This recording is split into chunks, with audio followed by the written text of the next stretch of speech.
नमस्कार श्रोते हो. महोत्सव मराठी भाषेचा प्राध्यापक कवी प्रवीण दवणे यांच्या लेखाचं अभिवाचन. मी दत्ता सरदेशमुख. महोत्सव मराठी भाषेचा.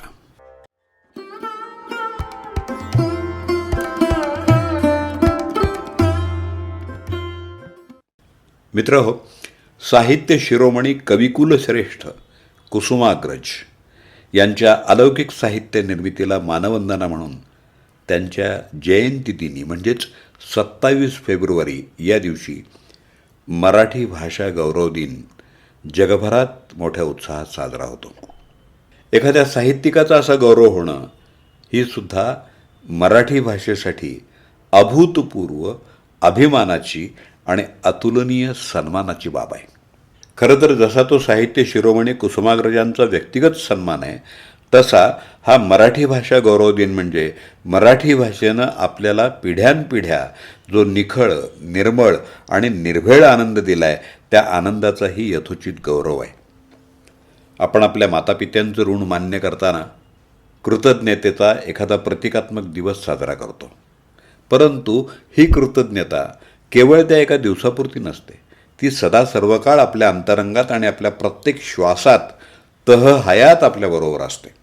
मायबाप आहेत म्हणूनच आपल्या अस्तित्वाला अर्थ आहे, ही जाणीव या निमित्तानं अधिक गडद होते.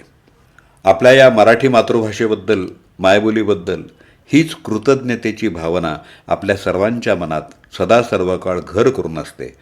पण या दिवशी म्हणजे 27 फेब्रुवारीला ही कृतज्ञता आपण वैश्विक उत्सव म्हणून साजरी करतो. सगळं जग विज्ञानाच्या पंखाखाली जवळ आलेलं असताना परकीय भाषांचं महत्त्व आपण सगळेजण मान्य करतो, नव्हे ते मान्य करावंच लागतं. विविध व्यवसायाच्या निमित्तानं विश्वातल्या अनेक देशात संचार करताना संवादासाठी वेगवेगळ्या भाषा शिकणं हे नक्कीच काळाची गरज आहे. पण ही गरज पूर्ण करताना आपलं समग्र जगणं नितांत सुंदर करणारी, आनंदानं आणि अभिमानानं जगायचं कसं हे सांगणारी, तरलतेची श्रीमंती जपणारी आणि जगण्यातल्या सुखदुःखाच्या विविध छटा नवनिर्मितीतून मांडणारी आपली मायबोली असलेली मराठी भाषा दुर्लक्षून चालणार नाही. कारण हे दुर्लक्ष केवळ भाषेकडे होणारं दुर्लक्ष ठरणार नाही, तर आपल्या रक्तात रुजलेल्या संवेदनांच्या आणि परंपरेनं दिलेल्या अपरंपार अलौकिक धनाकडे दुर्लक्ष केल्यासारखंच होईल. मातृभाषा मराठीशिवाय जगणं हे काचेच्या पुष्पपात्रातल्या कृत्रिम फुलासारखं असेल. त्यातली कृत्रिम फुलं आकर्षक असतीलही, अधिक काळ ती खरी असल्याचा भासही जपता येईल. मात्र त्या फुलांमध्ये चैतन्य असणार नाही, आत्मगंध असणार नाही. भ्रमर अशा देखण्या परंतु निर्जीव आणि गंधहीन फुलांकडं कदापिही फिरकणार नाहीत. आज आपलं मातृभाषेकडे होत चाललेलं अक्षम्य दुर्लक्ष आपल्याला कळत नकळत चैतन्यहीन आणि सुगंधशून्य करत आहे. याच्यातून अनेक समस्यांना आपण अनायासेच निमंत्रण देत आहोत आणि ही बाब बाह्य गरजांच्या आवेगात आणि फाजील उन्मादात आपल्या लक्षातही येत नाही. पुष्कळदा एक समज असा असतो की शाळेत किंवा महाविद्यालयात मराठी भाषेच्या अध्यापकांनीच मराठी भाषेचं चिंतन करावं, मनन करावं, त्यांनीच वाचन करावं आणि मातृभाषेच्या उत्सवात केवळ मराठीच्या अध्यापकांनीच मातृभाषेची महती वर्णावी. परंतु वर्षानुवर्ष रुजलेला हा समज केवळ चुकीचाच नव्हे तर अज्ञानमूलकही आहे. मित्रहो, आकाश जसं सर्वांचं, पृथ्वी, ऊन, वारा, पाऊस, चांदणं हे जसं सर्वांचं, अगदी तसंच सर्वत्र भरून पावलेली आपली मातृभाषा मराठी ही महाराष्ट्रात रुजलेल्या, उपजलेल्या, स्थिरावलेल्या अगदी सर्वांची आहे, हे आपण ध्यानात घेतलं पाहिजे.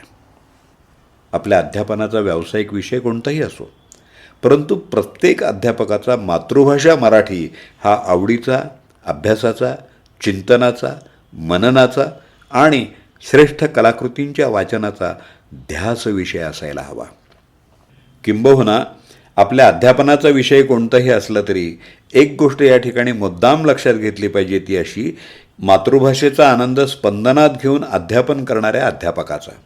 कोणताही विषय ललित होतो, सुंदर होतो, आनंददायक होतो, आकर्षक होतो आणि बहुश्रुत होतो. आपल्या इतिहास आणि भूगोल, अर्थशास्त्र आणि राज्यशास्त्र या विषयांना सुद्धा अभिव्यक्तीच्या डौलदार सादरीकरणानं वेधकता आणता येते. विद्यार्थी नक्कीच अशा अध्यापकाला मनापासून दाद देतात.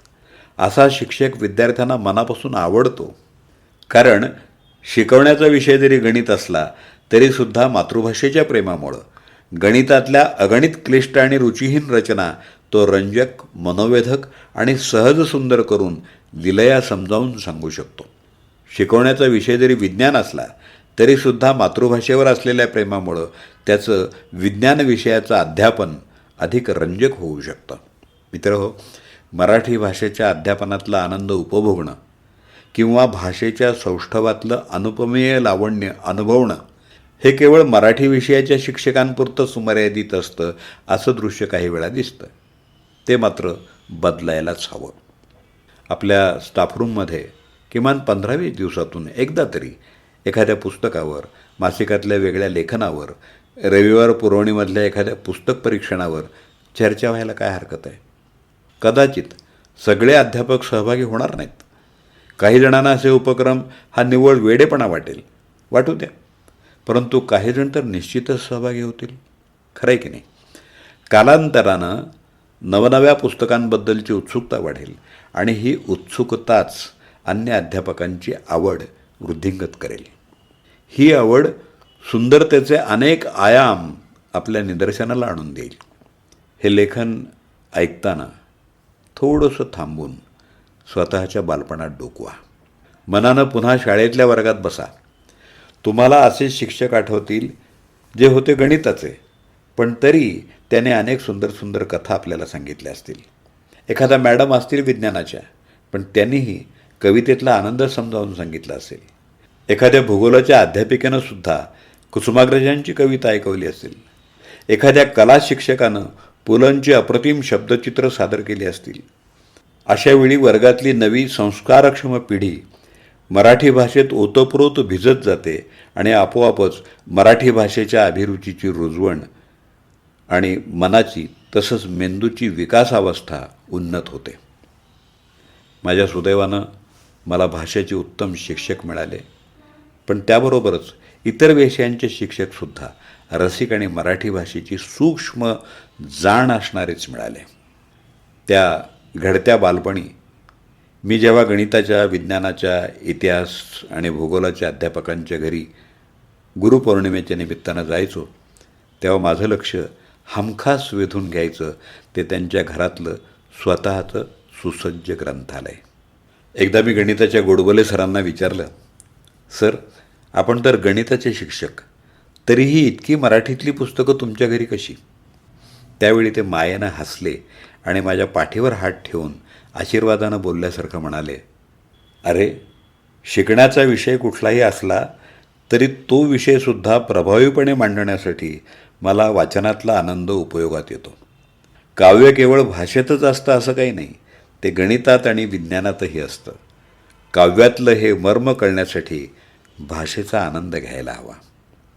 या वाक्यातलं मर्म मला तेव्हा कळलं नाही, पण आज मला अगदी स्पष्टपणे कळतं की विषय कोणताही असो, अध्यापक जर भाषेच्या सानिध्यात अखंड समरसलेला असेल तर आपोआपच त्याची संवादशैली ओघवती होते आणि ही शैली विद्यार्थ्यांवर मोहिनी घालून त्यांना अध्ययनात खिळवून ठेवते. साहित्याचा आनंद हा मनातल्या ओलाव्याचा पाझर व्यक्त करतच येतो. माझ्या सुदैवानं मला कविश्रेष्ठ कुसुमाग्रज, बा. भ. बोरकर, इंदिरा संत, नारायण सुर्वे, पु. ल. देशपांडे यांचं प्रत्यक्ष मार्गदर्शन मिळालं. शांताबाई शेळके यांच्यासारख्या भाषेच्या सरस्वतीकडं मी विद्यार्थी म्हणून त्यांचं व्याख्यान ऐकायला विशेष परवानगी घेऊन जात असायचो.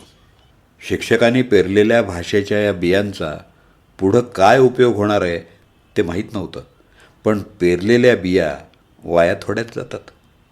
त्या योग्य वेळी उगवतातच आणि बहरूनही येतात. आज जाणवतं जणू काही मराठी भाषेनं मला पुढच्या काळामध्ये कायम पुरेल असं देणं दिलं आहे, अपूर्व वैभव दिलं आहे. आज त्याच्यामुळंच मी समाजाशी संवाद साधू शकतो, आपल्यासारख्या उपक्रमशील अध्यापकांशी बोलू शकतो. हे सगळं माझ्या अध्यापकांनी भाषेच्या बिया माझ्या मनात पेरल्या त्याचं फलित आहे. आपल्यासमोरही विद्यार्थी रूपात कोवळी कसदार भूमी उपस्थित आहे आणि आपल्या हातात मराठी भाषेतल्या आनंदाच्या दर्जेदार बिया आहेत. मराठी भाषेला अभिजात भाषेचा दर्जा मिळाला तो केवळ वर्षापुरता उत्सव म्हणून साजरा करून चालणार नाही, तर आपल्या वर्गात नित्यनियमानं भाषेचा हा उत्सव साजरा व्हायला हवा. त्याचं एक निमित्त म्हणजे 27 फेब्रुवारीचा मराठी भाषा गौरव दिन, कविश्रेष्ठ कुसुमाग्रज यांची जयंती. मित्रहो, आपला विषय कोणताही असला तरी कुसुमाग्रजांचं म्हणजेच विष्णू वामन शिरवाडकर तथा तात्यासाहेबांच्या कवितांचं, ललित लेखनाचं, नाटकांचं सादरीकरण यथासमयी करावं हीच विनंती.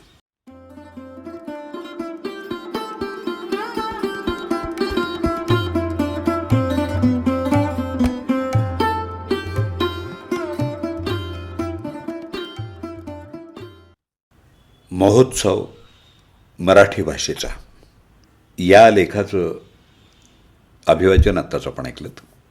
लेखक प्राध्यापक कवी प्रवीण दवणे. त्यांचा संपर्क क्रमांक 9820389414. निवेदक दत्ता सरदेशमुख. 8329730186 हा माझा व्हॉट्सअप नंबर. आपल्या प्रतिक्रिया आणि अभिप्रायांच्या प्रतीक्षेत. महोत्सव मराठी भाषेचा हा लेख आपल्याला आवडला असेल तर आपल्या मित्रांना, स्नेह्यांना जरूर अग्रेषित करा.